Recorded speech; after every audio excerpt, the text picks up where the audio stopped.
And I obviously didn't think this bit through, did I?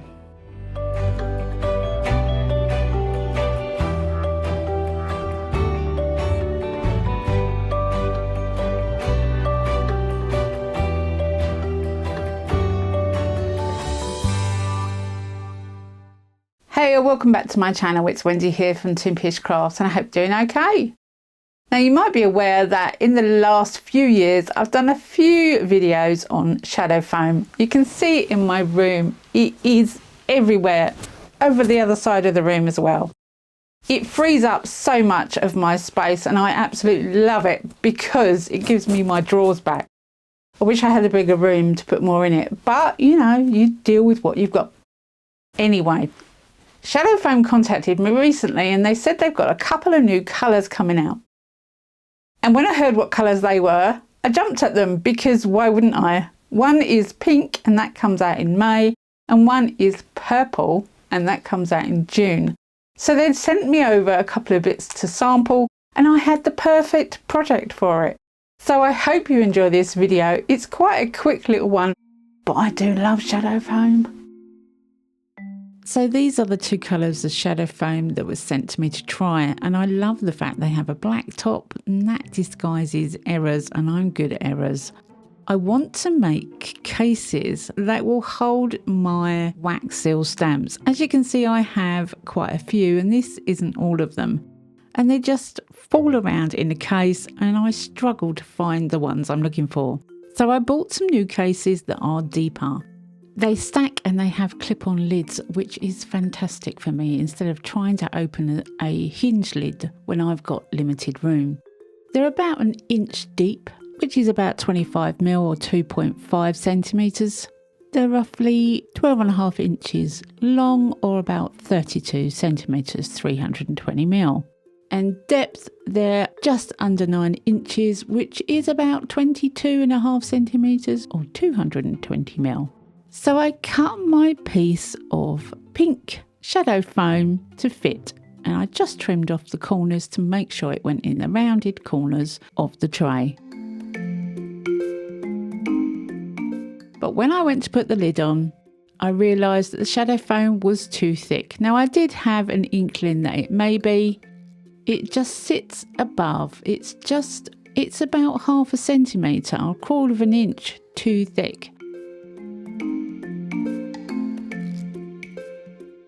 So I took it back out to the garage, I put it on my bandsaw and I sliced the back panel off, which took it down to just under 1 inch or 2.2 roughly centimetres. Now I'm fortunate I have a bandsaw that is easy to cut, but you can use a saw, you can use a knife. However, I chose the easy route and a bandsaw is very quick and very simple. You don't have to use that.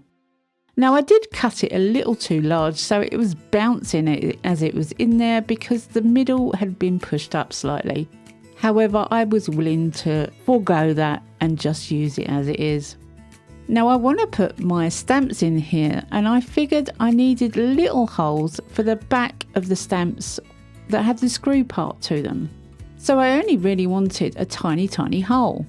By pushing the stamp onto the shadow foam though, it gave me an indentation of where to cut.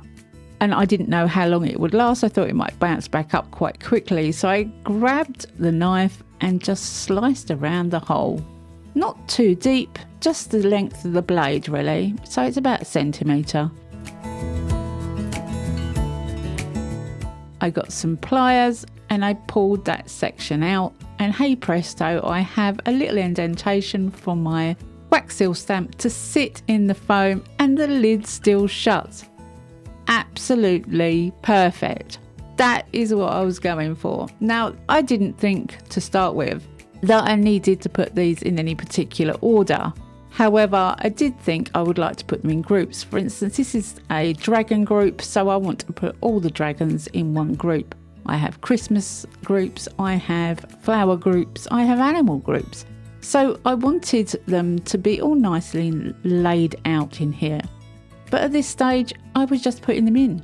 I didn't think about how they would look when they're done. I mean, to be honest, I didn't even know if this would work. but now I know it does work. This third one could have done with coming down slightly so it looked more in line. Once I'd started though, I couldn't stop. It's very, very addictive. And it's quite quick. Now I do have a lot of stamps and this did take me some time. But one little slice, one pull with the pliers, and I could pop my stamp in. And I knew that when this was done, I would be able to find my stamps easily by just looking through the lid of the clear plastic box. As I'm dyslexic, I absolutely hate not being able to find anything. So this is going to save me a lot of effort and aggravation. Once I'd done 4, that's when I realised that I really needed to lay these out so they looked good and I could get the right amount in each line. But it's going well so far. So this is where I started laying them out to make sure I could fit as many as I could on each line and to get them straight, because those first few were not straight. But never mind. I will put Shadow Foam's link in the description box below, together with my discount code for 10% off. And there's also a trymefree option too, which is a nice little touch. And I have to say that they are a super friendly bunch that work there. They are lovely people. Now you could be sitting here for quite some time if I showed you every single stamp. As I said before, those ones that I showed you were only about half of the stamps that I have. So I needed not just one box, I needed 4. Shadow Foams asked me if I could try the pink one because the pink actually went on sale in May. The purple one, however, was my favourite, but that doesn't go on sale until June, which isn't that far away to be honest.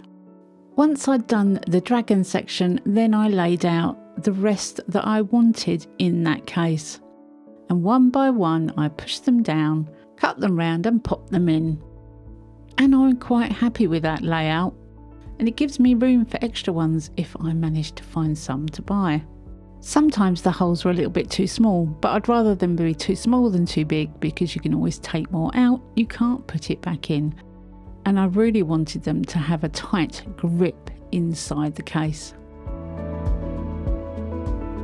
Once I'd finished the case, I wanted to show you how stuck they were in the case.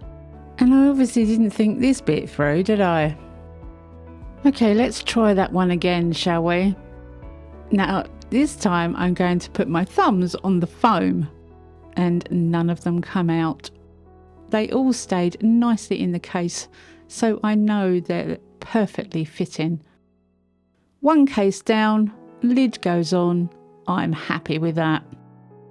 I've just got to do 3 more.